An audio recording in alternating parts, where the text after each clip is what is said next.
The question posed was, what are you here to do? Listen. Me to Matt Steele. Listen, Matt Steele is never allowed to push any buttons when we're doing all of this podcasting, twitching, video recording and everything. So I sit here patiently and wait for Matt Palmer to push all the buttons. I don't think and sometimes he starts the podcast and I'm like, you forgot to push the camera button. And he's just like, oh. I don't think not allowed is right. I think you could, if you wanted to, stand up and press that red button. You have a camera.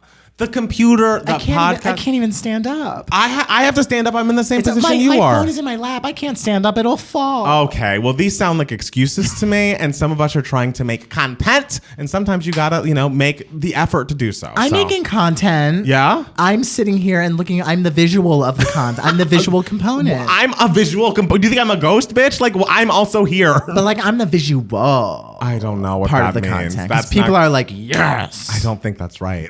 I just don't think that. Oh, wait. Also, this is unrelated.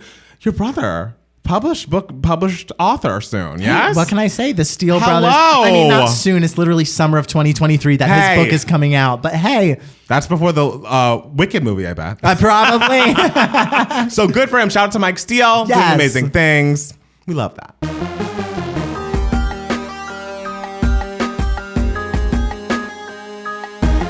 Hey everybody, welcome back to another Two Gay Matts podcast. It's Matt Steele. And it's Matt Palmer. And another week has gone on. We are in the heat. We are starting to get warm in Los Angeles as opposed to warm and then cold and then warm. I think we are in spring turning into summer now. I don't trust it. I'm going to have to wait and see fully because I just, it's been going up and down so often. We had a heat wave that was hotter than this weeks ago. Today was hot. Yes. I'll give the weather that. But have you checked the weather the next several days? It's supposed to be hot. Okay. It's supposed to be as hot as what everyone's looking at on their screens right now. All right. Well, I think that's good. I am ready to break out some warm weather clothing. You know, I'm glad to have my florals back on, not have to worry about getting too chilly outside. Yes. I'm ready to not have to constantly wash sweaters and hang dry them and let them air dry and everything because that's exhausting. I feel like you do more hang drying than anyone I know. Yes, because I am the number one clothes shrinker on the planet. I can do everything right and yet the clothes still shrink. That sucks. It sucks. I think it's because I have a long torso. I have a very long torso, so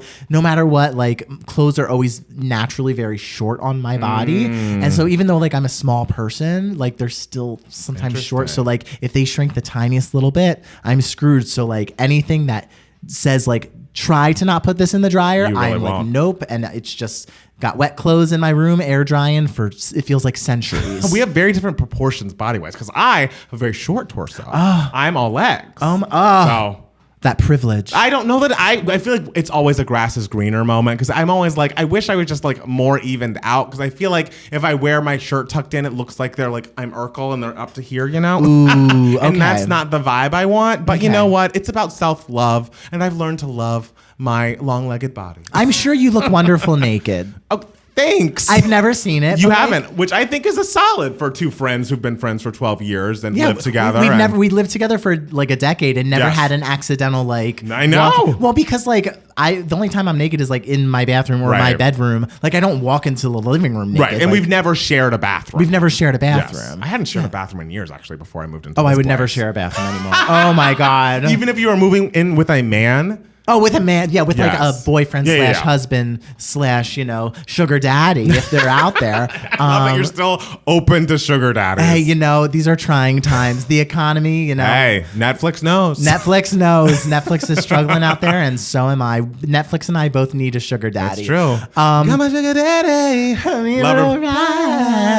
That's a lover boy reference. If any young children listening, that was back in 2001. Yes, where the I was hot single. number 2 hit. It was a hot number 2 hit, discounted to 69 cents, and still didn't beat Bootylicious. That was a bad day for us lambs. What are you gonna do, Matt Palmer? How was your week? You're asking me first. I am. My God, first time for everything. My week was good. I spent more time with my mom, who was still in town for a bit more, and so it was her last couple of days in town, she's very much we've done a lot. We've seen all the Gettys. We went to Huntington Gardens. I just want to lie down. And it's you know what? We can do that. Yeah. And so we ate some food from the neighborhood, this place called Dune across the way. We had that her last night, drove her to the airport at 11 on Tuesday and dropped her off, and then had the rest of my work week, which I will say I'm not a person that generally lets the day job work infect their life, but I went to a party, a very fun party that Janie and I and our friend Glenn planned, where we were inviting several people who date men, and we were all coming. You're supposed to come with your best stories of like bad dates or bad relationships you've been in, and we were gonna do like a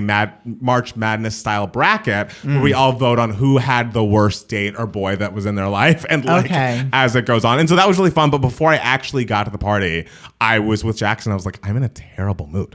I just worked an extra hour at work. It was stressful. It was hectic. And again, I generally am like, work ends right at the time it ends. And like, I don't really care. But like, you also want to do a good job. So it was just hard. But then that party turned my mood around. We loved that. Who won? Who won for the worst date? Our co-host, Glenn.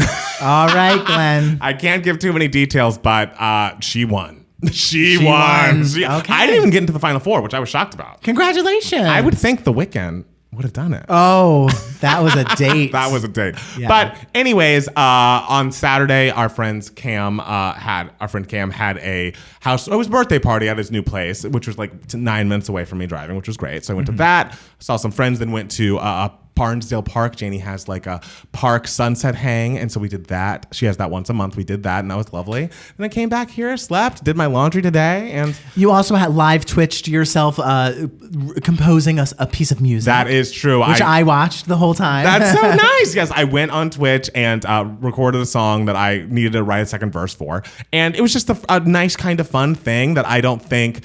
I feel like people do stuff like that on Twitch, and I need to get used to the idea of sometimes people on Twitch, like for the podcast, you're supposed to be talking the whole time because like that's the medium. For Twitch, people just watch and chat and like watch you do your shit and like kind of interact, and it's fine. But I'm like, am I creating dead air? Like, is this a problem? So. And it's so funny because like we were on the Twitch like chatting with each other and everything as Matt Palmer was like troubleshooting something, and he was like, "Why is this? Why do you hear that? That sounds horrible." Like something was wrong, I guess, with something, and we were all just like, "It sounds fine to us." I don't know. It was nice to work together, but no, Matt Steele, how was your week? My week was very fun. Yes. I worked. I could not go to either party because I work during the weekends.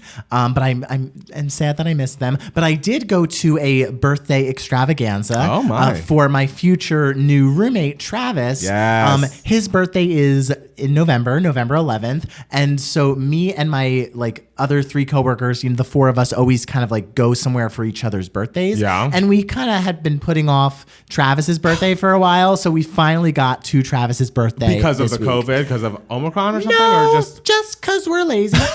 and so we finally got to, and so everyone picks where they want to go for their birthday. And so Travis picked Outback Steakhouse. Oh my. Travis is a vegetarian. So he picked Outback Steakhouse because he thought it would be funny for him to go to Outback Steakhouse for his birthday as a vegetarian. But do they have things on the menu for him to eat? They have little sides. Oh, he just like ate a bunch of Lorde. he just wanted a bloomin' onion, honestly. And so the rest of us just like ate so much meat, and like I don't eat that much meat, so I was constipated. Okay. And so but anyway, it was a really fun. We pigged out like you wouldn't believe, and it was so funny. There was one moment me and Travis got on to the topic of the movie The Kids Are All Right, as gays do when they're out to dinner with their straight lady roommates, and the two girls had never seen The Kids Are All Right, so we were acting it out at the table, and Travis got to the part where Julianne Moore is sitting there like smoking a cigarette, and she just goes, "Oh, Paul, I'm gay." And as that happened, a woman waitress came up to the table to drop something off and stood there, and Travis just went, "Oh, Paul, I'm gay." And the woman just looked at him and just stared at him and just went, "Oh, Paul, I'm trans," and walked away. Queen! Yes, she was a queen. her. And then she came and sang happy birthday to Travis and gave Mariah glitter era vocals. And That's it was lovely.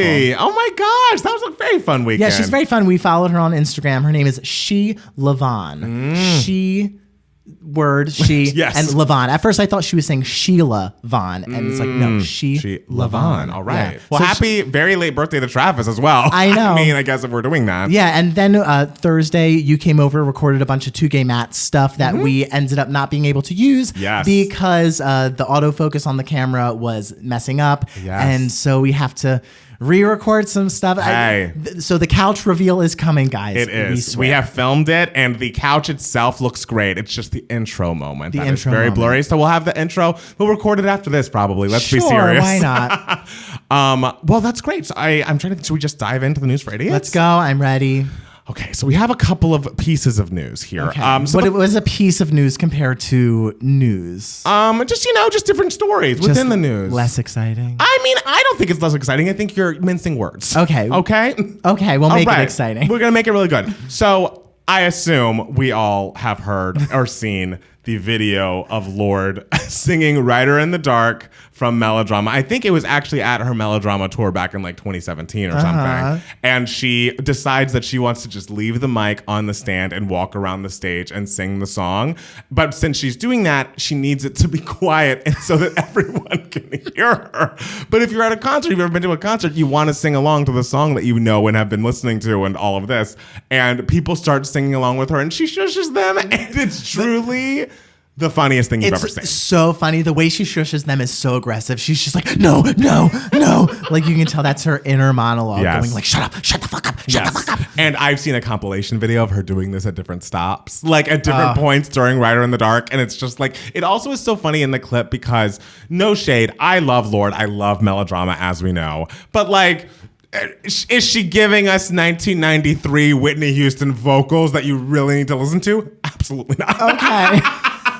So she's like kind of squeaking the song out, which is cute and good and matching. She's very emotionally invested. Yes. But like if you were at I feel like if I was at the concert and I was shushed and then that was the audio that was given back to me, I'd be like, girl, you should have let me keep singing. Like, don't worry, I got this, girl. Truly. I think honestly, like as a musical theater girl myself and like as a musical theater performer, if I was performing a concert, I'd be like, why the fuck is everyone singing? I'd be like, yeah, I'd shush everyone from the second I started. Right, but you didn't sing Royals and haven't been on tour since you were 13 or whatever. I mean, it's a cute idea. I get what she's trying to do. It just truly is so funny. She wound up responding to it. I think she's on tour now, and she talked about how she's become like the villain of Twitter because of this video that went around. And she's like, I was just being melodramatic. It was the name of the album. Like, don't think too hard about it. But it did give me a chuckle. The video just makes me laugh. It's just so funny. It's great. So if you haven't seen it, I would advise you to look on Twitter, or I assume it started as a TikTok that made its way to Twitter, but either way, makes me laugh. Really brought my week up. Melodrama era. What a great era. What a great.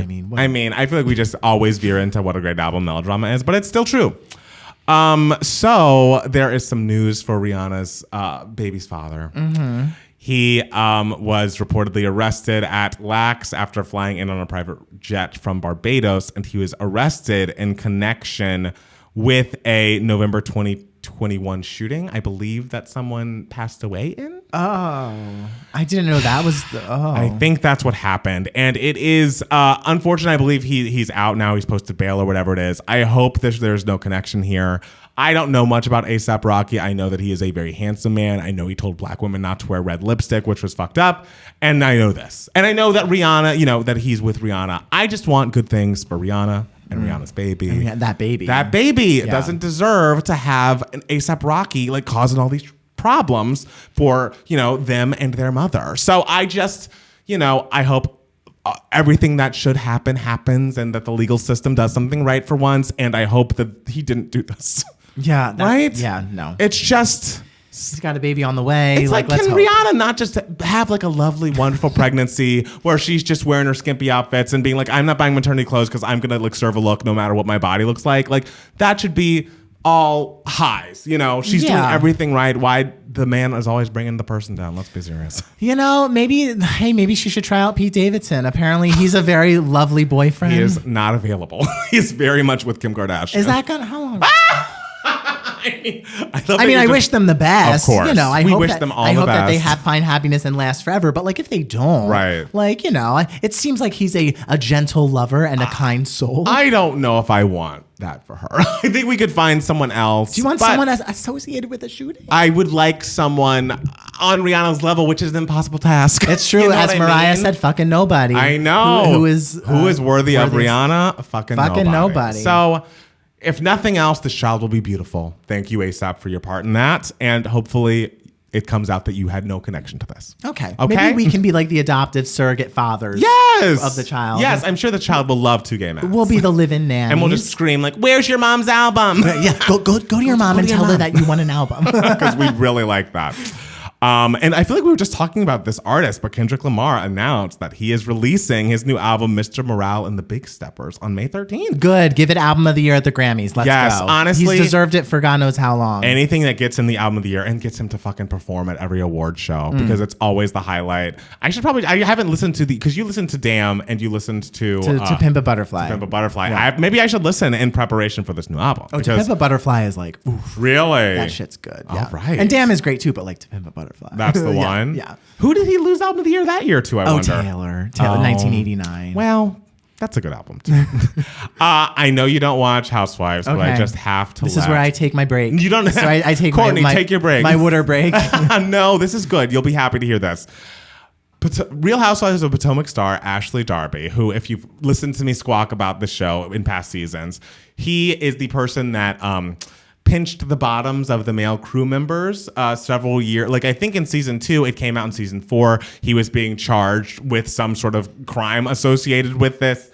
It then came out on video in season 1, a video of him pinching a producer's bottom after he vehemently denied this. He has cheated on her publicly multiple times. And actually, something that you will, if you've watched the show, you'll remember from the show is, I think back in 2017, they renegotiated their prenup, which basically was like, okay, if I stay with you for 5 more years, I get half. She did this on camera. 5 years later, it's 2022, and suddenly they are separated. Okay. And if you haven't watched the show, it'll sound like this is mean, but this is the best news I heard all week. This man is a monster, is a demon. Like, I needed him off our television screens and out of her life, because she had no argument when people would come. Like, she's getting in a fight with one of the women. It's just such an easy thing to be like, well, what about your husband? Yeah. What about, because there's so much on that rap sheet of like why he's the worst man on the planet. And so I'm happy that I've called it quits. They have 2 lovely sons that they've, in their statement to BravoTV.com, they're going to co-parent together and have love and respect for each other, et cetera, et cetera. Okay. But a disconnect, yes, sometimes is a great thing. Get yourself a Pete Davidson. I love that you're like, I look everyone up with Pete Davidson. I mean, there are other men in the world. He's kind of just like the biggest example of like a nice, famous boyfriend at this moment. I don't know. I'm gonna think during the break, because I can't have that be the world we're living in. Because it's like, I don't mind Pete Davidson. He seems fine, but like, that being the bar is tough for me. I mean, maybe you should try dating him. Maybe like you'll see what everyone's excited about. I mean, I don't know. I bet he's great to chat with. Like a post-coital chat. Is this from you? Would you date Pete Davidson? Yeah, what? I mean, if he like bought me dinner, I'm looking for a sugar daddy. Okay. Well, this is strange. I love this quote. It's honestly just a quote more than it is a story. But Julia Roberts has revealed why she stopped doing romantic comedies. Oh, I didn't read this. Did you not? No. You know what she says? What? Nothing's good enough. There hasn't been like a romantic comedy movie that has really like had a chokehold on the movie industry in a while. Like I feel like rom-com, we're not in the era of the rom-com at this moment. And if it is a rom-com, it's kind of like a raunchier slant. Like I remember Trainwreck was a very big deal when it came out. Yes. And films like that, and I feel like even like a Knocked Up kind of thing, like, but they're just like a little more R-rated. Well, but I consider Trainwreck to be not so much it is a romantic comedy, but like it's more so like a Amy Schumer wrote it as a showcase. It's a comedian showcase, I feel. Okay. More so than like this production company wants to produce this rom-com. Let's get a famous woman in it. Julia Roberts, as opposed to that sort of thing. Price of Fame on the Twitch says Crazy Rich Asians might be the last big rom-com. I would say so, probably. That makes sense. Oh, what a film that was. That's a great movie. And I guess Julia Roberts would not have been right for that. Would not have I don't think there's a part for her in there. She's a versatile actress, but not that versatile. Not that versatile. She's no Scarlett Johansson. That's true. We've all said it. So her quote is, people sometimes misconstrue the amount of time that's gone by that I haven't done a romantic comedy as my not wanting to do one. If I had read something that I thought was Notting Hill level of writing or my best friend's wedding level of madcap fun, I would do it. They didn't exist until this movie I just did that Ole Parker wrote and directed. Oh, so apparently, something's there is coming. Oh, I didn't even see that. Okay. It's called Ticket to Paradise, which also stars George Clooney, Caitlin Dever, and Billy Lorde. Okay. Billy Lorde. You love her. I love her. Oh my God, she's so funny. Was she in Trainwreck? She was like the... No, she was a book smart. She was yes. I don't even know how to describe her character. Just the character. She was quite a character. She was. That's all she was a character. She was a and it was character. Great. All right. So the film was about a divorced couple that teams up and travels to Bali to stop their daughter from making the same mistake they did 25 years ago. It does not have a release date yet. I think that's a fun concept. It is fun. That's a very cute concept. I want to see Bali. Let's go to Bali, guys. Let's go to Bali. Let's go to Bali. All right. Do you have feelings about Bill Murray? Because I know you're a Steve Martin person. I love Steve Martin. Yes. Bill Murray, not over. I mean, he's, I know he had something this week. Yes. Some inappropriate behavior Apparently, this week. the Being Mortal production was suspended due to a complaint about Bill Murray's inappropriate behavior. And this was, by the way, Aziz Ansari's directorial debut. And it's like, woo, let's get all the problematic men in one thing, huh? Shouldn't we? The film stars Aziz Ansari, Seth Rogen, Bill Murray, and Keke Palmer. Oh, Keke was affected. Shit, that sucks. Original reports was that production company was shut down during filming after an investigation of a complaint was made about one of the actors. The reports made it clear that the complaint was not about Ansari. Rude. Imagine being that person. It's like, if ever there's a complaint, they have to be like, don't worry, it wasn't Matt Steele. It wasn't him who received the complaint. But this also goes back to, I think Lucy Liu confirmed a long-standing rumor that Bill Murray insulted her and antagonized her on the I remember Charlie's this. Angels. Yeah. And that I think she slapped him or something. Oh, did she? And then he wasn't in the second Charlie's Angels movie. So I forgot. Yeah, I totally forget the details of that whole thing. But yeah, I don't know enough of Bill Murray's work outside of like Lost in Translation enough. Right. Yeah. So I wish everyone the best who was involved. And also, when something like that happens and they shut the production down, does that mean that it's down for good? Like, does that mean the film's not going to get completed? I mean, the thing is, like, if they were still in the process of shooting, I imagine it has some sort of budget, like they can recast really quickly. Like they did with that Kevin Spacey. All the money in the world. I mean, Christopher Plummer's not around anymore, but like you could prop him up. Oh, don't do that. Bring Christopher Plummer back. We'll find someone else. Okay, I'm available. Truly, it could be Steve Martin. Hey, let's go. Honestly, he's unproblematic, right? He was great on 30 Rock. I feel like I always say that, but that is the only thing I've seen Steve Martin in. Really? Yeah. You've never seen Father? You've seen Parenthood, my favorite movie of all time. Did I watch made it with you you? watch it on my birthday. I don't remember that. Oh my god. Well, we have to watch it again. I guess. So. You've never seen Father of the Bride? I have not. You've never seen The Jerk? No. Oh my god. I'm Steve sorry. Martin is just a king. A king. We love that. Okay, so what happened to Netflix? We were talking about it in the Twitch chat earlier, but apparently the stock has freefalled after a subscriber loss. And this is the first time in a decade that the company has reported a subscriber loss, a loss of 200,000 subscribers during its quarterly earnings call. So that's just Q1 2022. As a result, its stock took a free fall, and us being, big stock heads. Yeah, really totally. Interested about this. We've got coin in Netflix. Is that how you phrase it? Yeah, sure. Well, I believed you. Oh, thank you. I am an actor. It dropped 35%, and it's at its lowest value in 4 years. And then I read this on top of reports that Netflix has spent $30 million an episode on the Stranger Things season 4. Oh, wow. And I feel like they do this for certain shows. And then for other shows, they just completely cancel them unceremoniously, like Babysitter's Club. And it's like, guys, something's amiss. Something's askew. I mean, hey, but the thing is, like, if Netflix, drops so suddenly now, like, Netflix is like the first, like, big streaming platform to become like such a staple in society. For like, sure. Is this a trajectory that like other streaming platforms can soon follow? I mean, like, I could. Is this the beginning of, not the end, but like, is this the beginning of like sort of the decline of the sort of chokehold? I'll say chokehold again on that streaming platforms have on. I think no. Okay. I think it could be the decline. It's just like Netflix for a long time was the only option. It almost is like there are so many options now. Things are getting diversified that, if your shit that you love on Netflix either isn't there anymore because it's moving to Hulu or Paramount Plus or wherever, or the original content you really loved gets canceled unceremoniously, I could see you canceling. I think what they're going to try to do is crack down on like sharing of passwords and shit. And I'm like, sure. Please don't. Like, come on. I mean, we have so many streaming services. You're going to make us all pay for each one? It's very hard. Like, I always wonder if the streaming services are going to like start like bundling like all together. Which will just end up being cable again. It'll just be cable. Yeah. So. It could happen. I don't know. I'm not a businessman, but. What? Not a businessman? I know. Shocker. I'm not a millionaire. All right. Well, there's a rumor that Adele has dumped her entire creative team for the Las Vegas residency and hired a new one.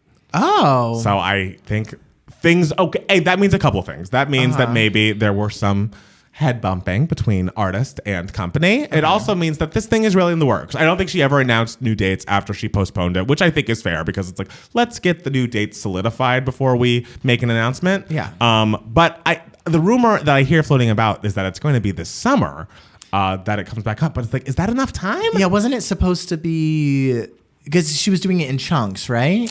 I think so. I mean, that first weekend, she canceled that one the night before the show, didn't she? Yeah. Yeah. But then it just never happened. They're just, they have postponed it and they've postponed it indefinitely. Not announced new dates. So maybe if there were problems now, maybe there were problems then as well, which made them, instead of being like, oh, we're postponing for a week or a month or whatever, maybe that's what made them be like, we're postponing indefinitely. Totally. Wow, so they're just doing a whole new show? I mean, I guess we'll see. Money. It's a lot of money. I hope that that girl who has tried to see Adele 9 times on TikTok and it's gotten canceled every time, I hope she gets to go. That's all I really want. She deserves all the finer things in life. Really she deserves the Adele tickets. She deserves Pete Davidson. God, get off this. I don't know how we got here, but I don't like it. I don't like it. All right, lastly, this is a little random, but Chris Applebaum, who I believe is the director of Britney's iconic Overprotected remix video, has revealed on Instagram that Justin Timberlake actually sent Britney a breakup text while they were in the middle of shooting that video.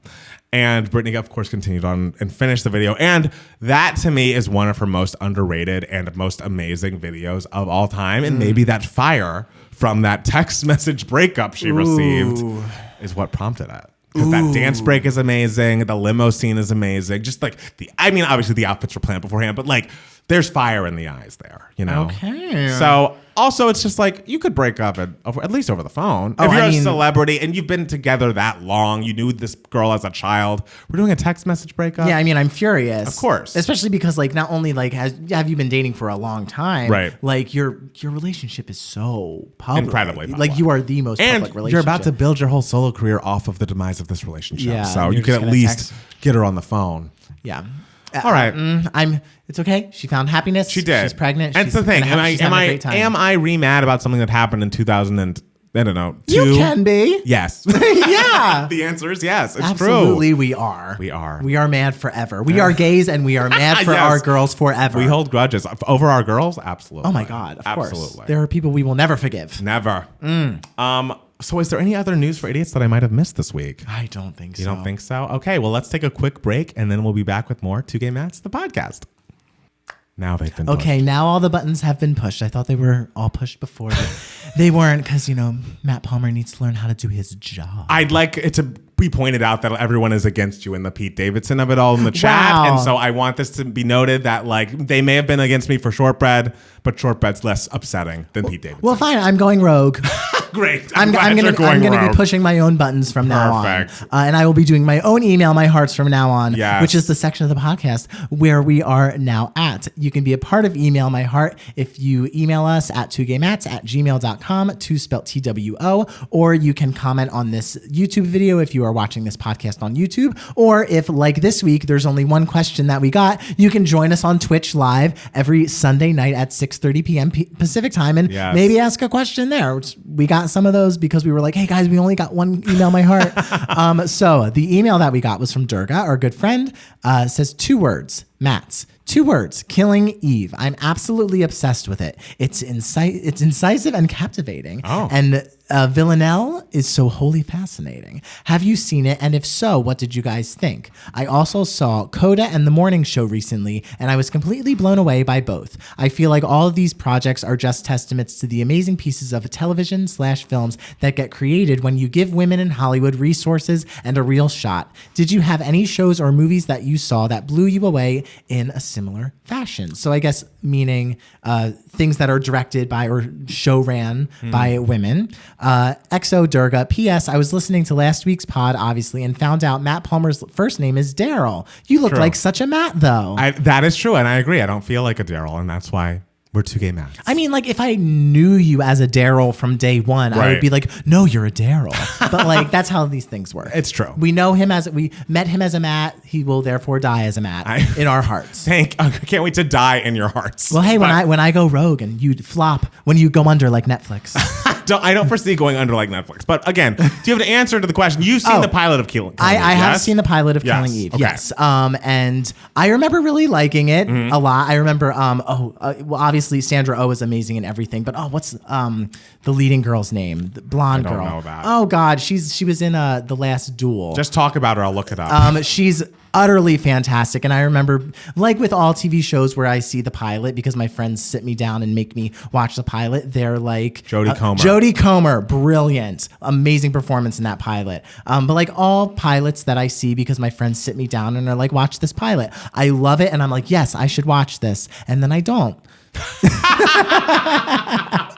I have never seen Killing Eve, but I have been reading like a lot of articles about people being upset with the finale. I think there was some sort of, and I don't want to spoil it for anyone who's in the middle of watching, but I feel like people found the ending for such a show that had such a moment, especially at the beginning, and like how interestingly it was written, that the finale was really predictable and really like quickly done and like fast, tied up in a very fast way. So people were not happy about that. I think the original writer of Killing Eve even came out and said they didn't like it. So I don't know. I feel like there's a lot to be discussed about the finale for people, but I've heard good things. Sandra Oh is an icon, and Jodie Comer I've heard so many good things about. As far as women directed and show ran things, you know that I am the world's biggest Insecure stan. I am currently the world's biggest Abbott Elementary stan, and 30 Rock raised me. So those are the first like 3 lady show ran shows, and I don't know that.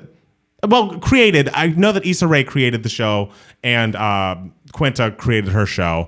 I don't know who's show running them, but the ladies being in charge and having their vision being realized clearly connects a lot with me. So yeah, love them. I mean, hey, like women directors are always amazing. I am, as I've talked about on this podcast, the biggest Penny Marshall stan you will ever meet. To me, she's just like one of the great directors who just makes movies that are just so up my alley, just like funny movies that are incredibly funny but have heart as well. So like A League of Their Own to me is just top tier cinema. She also did Big. She also did Awakenings. Wow. And I'm just like, thinking of women directors now. I mean, there's Jane Campion who won the Oscar this year for, after... It's so deserved that she needs a Best Director Oscar, so I'm happy she finally won. She has things like The Piano and Portrait of a Lady and everything. She won this year, of course, for The Power of the Dog. It's too bad she hates Serena and Venus. Wow. It's really too bad.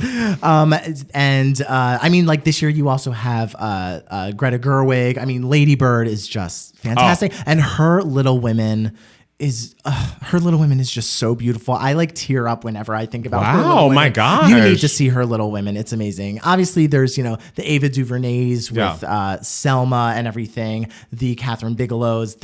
I loved the movie in 2010, Winter's Bone. I believe her name is Deborah Granick was the director. Okay. I loved Winter's Bone. And wait, did Olivia Wilde direct Booksmart? Did she Olivia Wilde? She directed I believe Booksmart? she directed Booksmart as well. So great. 2019, my favorite movie of that year was The Farewell, also directed by a woman. Amy Heckerling, I think, is also an amazing director. Look Who's Talking. Again, with the, funny movies with heart. That's her.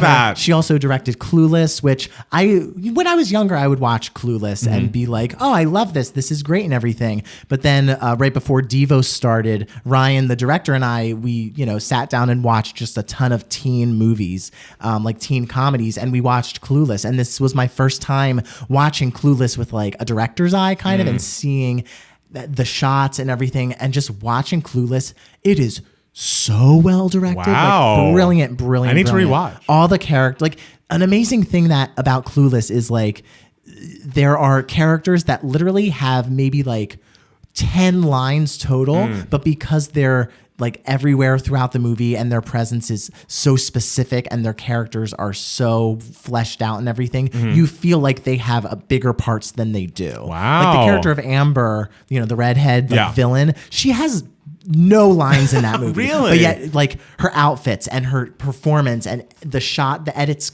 cutting to her are so, like, thought out and distinct that you're just like, oh, no, she has a million lines. Shit. Like, it's so, like, big Amy Heckerling fan. And I could go on forever. The director of Boys Don't Cry, which is a movie I love. Like, there are great women directors out there. I mean, everywhere. Of course. Hello. I feel like that's just a theme in the art that we are drawn to. Usually there are a lot of women involved. Yes. And women at the helm. Yes. So, okay, we got a couple of other questions in the Twitch stream. But there was a question from Sailor D52. Big question. What were your thoughts on Such Pretty Forks in the Road, that Alanis Morissette album that I believe came out in 2020? 19? I don't know. We were in the new apartment. Were we quarantined yet? No, we weren't quarantined. All right, it was 2020. Oh, it was 2020? Yeah, it was July 2020. Oh, it was July. Oh, so we were quarantined. We were. Okay, never mind. It's time means nothing in quarantine time. It's true. And okay, I feel like this is being asked because I was very vocal about how much I liked the pre-release tracks because they were so fucking good. I really love Smiling. I love Reasons I Drink. I love Diagnosis. And when the album came out, I found that this is one of the few times that I felt that while every right choice was made in the pre-release tracks, that the album itself was like, oh, so you made the right choices here, but there's nothing else of this caliber really on the record. Okay. I think of the songs that I had not heard, Ablaze, I think was my favorite. And it's grown on me a bit, like Losing the Plot. I like Reckoning. I like Sandbox Love is just so sing-songy. And I even forget the chorus, but it's like, I think it's like awkward as fuck. And then every line is as fuck. And it's like, Alanis. That's kind of funny. It's a little funny. As this album gets on, it just, the highlights were all given to us besides Ablaze before the album came out. But I think Smiling especially is so fucking excellent. I love that she included it in the musical for Jagged Little Pill. Oh, yeah. Even though obviously it's not on that album. The album itself, I think, left a little bit to be desired, but I do think it was, like, it had great moments. And I feel like that album before that I don't even remember the name of, and I think she just recently put on streaming, that was more of an independent record, had fewer offerings that I was interested in. Okay. So Havoc and Bright Lights, which was 2012. Shit. Such Pretty Forks in the Road. I didn't listen to all of it. I listened to some of it, but I distinctly remember being like, oh, I really like Ablaze. Oh, Ablaze is so cute. And it's about our kids. I know. And that's like a song about kids. And sometimes, if someone writes a song about their kids, you get a tiny hand. And you're kind of just like, what? Right. But Ablaze is just like, oh, no, this is very good. Like, this is great. It's great. Yeah. Another question was from Michael Smith, who says, who's going to play the both of us in the Two Gay Mats movie? I feel like there were some people voting for you for Michael Urie and also Billy Lorde. Oh, Billy Lorde. Give me Billy Lorde. Do you have any other people that you could imagine? I mean, I assume you want to play you in the movie. Mariah. I could play you and you can play me. No, I don't want that. I don't think that's good. I'm versatile. Yeah. I mean, I have a high level plan of being the Everybody Hates Chris guy from Abbott Elementary that's a solid one. for Halloween, which may or may not happen, but I think he would do a good job. He would do a good job. I mean, if we're doing dream casting, of course, Michael B. Jordan, if he's available, I feel like he might need to beef up a little bit for the role. Exactly. Yeah. He might need to be a little more handsome. Billy Lorde, you don't have to do nothing. You can come as you are. Come as you are. Don't even do your hair. Just come and just talk. Well, I mean, that'll be me. I also don't know what the plot of that movie would even be. Would it just be like we would be living our lives and then meet each other right at the very end? It'll be us trying to figure out Twitch and figuring out why sometimes it doesn't work on your computer or something. But hey, it's working today. It's working today. That. We have not had an abrupt stop. Love when we don't have abrupt stops. But Matt Steele, I have a question for you. Mm-hmm. What has been giving you moments, darling? So we're going to the Broadway, all the way to New York City. Oh, wow. Where dreams come true, where the streets are paved with gold. Okay. So a musical that won the 2020/2021 Pulitzer. We don't know how to consider it because COVID, Of course. Is a musical called A Strange Loop. And it was an off-Broadway show, I believe, Playwrights Horizons or the Public. Maybe it was the Public. I forget. Okay. It originated there and everything, and it was announced when they were announcing the Pulitzers that it won the Pulitzer, and it's very rare that a musical wins the Pulitzer. So this was a very big deal, and it made me be like, oh, I have to listen to this. And of course, it took me forever to finally listen to it, but I finally did. It is a really great musical. It is written by Michael Jackson. Not that Michael Jackson, right. Michael R. Jackson. There is a Michael Jackson musical on Broadway now. I don't foresee that winning the Pulitzer. Did you know that I got an email to audition for that? What? For the Michael Jackson musical? It was like, do you want to send in a tape? And I was like, no, I can't dance. And also, I've talked so much shit about Michael Jackson these days. Could you imagine? I mean, we could erase the tapes. I mean, no. I got the email and I was like, I'm not doing that. I'm not. I can't. Truly, I cannot do it. And I won't do it. It's nice that someone in here can get Broadway auditions. That is nice. That's congratulations. Thank you so much. Anyway, so it's written by a man named Michael R. Jackson, and it's funny. His handle is The Living Michael Jackson. Fair. It's so funny. So it's a sort of semi-autobiographical musical about what it's like to be a black, gay, overweight musical theater writer. Wow. Which there are, musical theater, I feel like compared to movies and television has had more progress in performers, like black performers and everything, but in terms of producers, directors, writers, no. Really? Like it's there are no, super big names, especially in writing in the musical theater world. And so it's about him it's sort of like Tick Tick Boom, like a Tick Tick Boom-ish, a guy, and he desperately wants to be a musical theater writer. But what's different than Tick Tick Boom is he's just like, I don't fit into the musical theater world, but also I don't fit into, the worlds that, my parents have expected for me. My parents, my friends, my family have set up for me as a black man, because not only am I black, not only am I queer, I am also very into musical theater, and I just love my white girl music. Like, it's such an adorable concept and everything. And a thing that I love about it is the concept is it's a sort of like a one-man show. Like, it plays like a one-man show, but there's an ensemble that, acts out the different parts. But all of these different parts are like his thoughts. And so the ensemble, it's like thought number 1, thought number 2, and everything. That's their character names. And they play people like his mother or his father and everything. But they're not necessarily playing his mother, his father. They're playing like his idea and like the pressures put upon him by his mother and father. Right. So there are a lot of really introspective moments that can really only work in a one-man or one-woman show. And so that's why it's so smart the way he wrote it, as opposed to having these other characters be really cemented and real and everything. Because when you get too introspective with that kind of stuff, then it can kind of be like, is this a think piece or what? But because it plays as a one-man show, it works so brilliantly. And so it's very, very smart for him to do that. I think the music is really, really great. And it's a one-act musical. And there are such funny moments of, his family being like, why can't you just write a Tyler Perry musical, like a gospel play and everything? And he really goes after Tyler Perry. He has no shame. He's just like, fuck, no, I am not doing that. And like his agent wants him to go straight for Tyler Perry. And there's one section where he tries to write this Tyler Perry musical and everything. Yeah. And it's so funny. And there are just so many different elements. Like, it goes into his dating life and everything. And it's just wonderful. And the performance in the cast recording, it's the off-Broadway cast recording, and it was Larry Owens, I believe his name is, who is in Abbott Elementary now. Absolutely. And so because he's in Abbott Elementary, he's not playing the role on Broadway. I forget the actor's name who's playing the role on Broadway right now. But it's a great cast recording, and anyone who loves musical theater, I suggest you check it out. All right. Yeah. Should I assume you read the synopsis while you were listening? Why would you not? I just am making sure. I didn't know. Maybe you were walking. Read the synopsis. The thing is, I read the synopsis first, and then I go out and I walk and I listen. Okay. Yeah. All right. I'm excited. I feel like that sounded great. That was a great pitch for that show. I really want to listen to it. Fantastic. You would. I feel like you would love it. Really? He's just like, the inner white girl in me. And it's like, it's just adorable and funny and just touching. All right. And, it's a lot of like self-acceptance and knowing that, I won't get too deep into the ending and everything, but there are really smart moments throughout, especially like around the end. All right. Yeah. Well, for me, I am worried that every week I'm going to have the same giving you moments for the next 8 weeks. Hopefully I won't.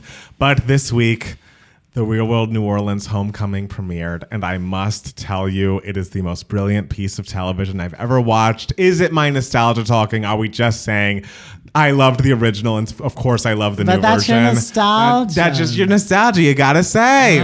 That's a Mariah reference. But I cannot tell you how wonderful this cast is mostly. And like the evolution of certain people, like the evolution, there was this guy, if you know anything about The Real New Orleans, Come On Be My Baby Tonight by David, who was one of the cast members. It was like one of the first big, like viral at the time reality star songs. And he sang it on the Dave Chappelle show. Like it was like a big, hilarious deal. And he was on the show. We're watching the old version too while we watch the new one. he's such a fucking asshole. He is all about himself. He just is like self-involved and like not helping out with the house, not helping out with their, they had jobs in the real world and they were supposed to be like TV producers, and he would like not be there for meetings weeks and weeks and weeks on end, and then would come in and be like, no, we're not doing that. We're doing 8 minutes of music right at the top, and like, just like be a jerk. And he comes in, he's like, I now go by Tokyo, and he is the voice of fucking reason. Ooh. Like he is the most level-headed, sweet man you've ever met. And it's like, and Melissa, I feel like Melissa Beck is a reality show before her time. Like if she had been a original housewife on one of those shows, like she was amazing.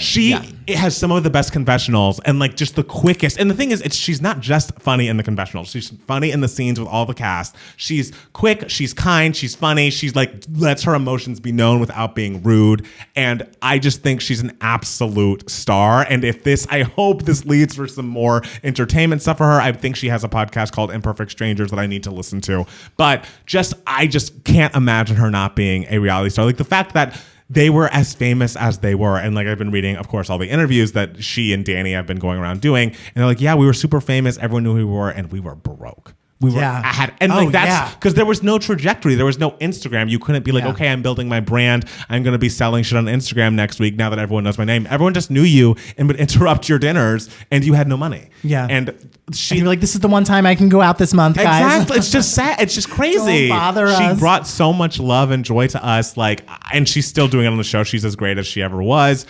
Danny, of course, amazing, iconic gay figure. He was the one with the Don't Ask, Don't Tell army boyfriend. Apparently, Paul is coming to the house in a couple of weeks. Like, they broke up in 2007, 2006, very poorly. And apparently in the trailer that was at the end of the episode, it seems like Danny and Paul are meeting back up at the house, which is crazy. Oh, I love that. Julie, who was like at the time, like, I'm very innocent, I'm so genuine. Like, she was kind of the hero of the show, has come back. She has lived a life of some kind. Her emotions are right at the front of her. Like, it's like she cries at the drop of a hat. She like screams at the drop of a hat. She just has been through it. I don't know what's happening there, but she comes in, hugs Danny, bawls, because apparently after the show, they're trying to make money by doing these college tour things.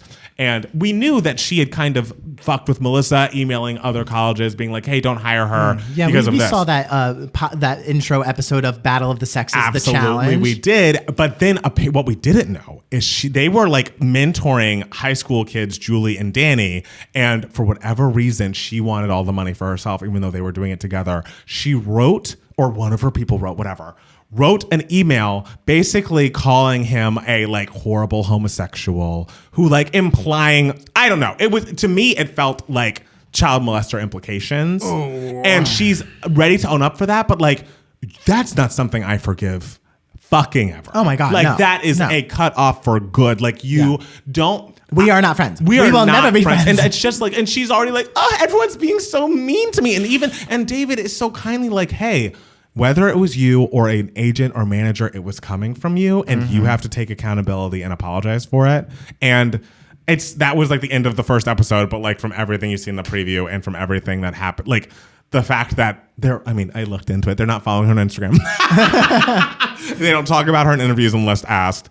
It seems like there's no love lost. And she's like, yeah. And on her Twitter, she's like, it's true. None of my castmates get me. Like, I wish I was on the challenge. Like, I don't think I'll ever see any of those people again. And it's like, maybe you're the fucking problem, girl. Like, maybe it's you. Baby, it's you, JoJo, about her. Baby, it's you. We all know those people. It's it's you. It's you. You're the fucking problem. Yes. So I can tell you more and more. Just go to Paramount Plus, get somebody's login. I use Matt Steele's. And watch the show. It's excellent. I can't wait for the next 7 episodes. Thrilling television. I'm thrilled for you. Are you happy that like they skipped a bunch of seasons just to do New Orleans right now? Yes, because like the season that I care about most, Seattle I would love to see, and Hawaii. Seattle was iconic. Seattle was iconic. God. Hawaii was iconic. I'd love to see those. I would have loved to see San Francisco because I just watched that, but like, how do you do it without Pedro? And then the seasons in between, like London and shit. Like, I don't care about that. Yeah, London, I remember, was considered like the boring. Right. I never saw London, but that was before my real world viewing days. Right. I just think it's funny how like the guy who was kind of a jerk in the real world house like went into this reunion and was just like, okay, I can't be the Becky. I have to go in. The thing is, it doesn't even feel like it doesn't feel for it. No, okay, he's just like. Good. I mean, he changed his fucking name. Like he's just a zen human being now, and I don't know how he got got there, but good for him because you watch the old episodes, like, David, my God. Okay. So we love Tokyo greater than sign David. Okay. He has evolved beautifully. So we love that. Is there anything else we need to tell the people today? I think we're good. I think we've had too. our moment, and now it's true. time to put a curtain. The curtain needs to drop on this week, and it needs to rise on the Monday. Yes. Because, you know how people say Sunday's the first day of the week? Yeah. Fuck, it's Monday. I mean, okay. Technically Sunday. No. Okay, well, That's wrong. it's It's like when people are like, "Oh, tomatoes a fruit." It's like, go fuck yourself. Well, No. you can't just like decide things. I've decided. This is my truth. Well, we're gonna say goodbye because Happy beginning of your weeks, everyone. I don't know. I think Pete Davidson's rotted his brain, so we're gonna say goodbye. Thank you guys so much for listening and watching, and we'll be back next week with more Two Gay Mats, the podcast. Bye. Bye.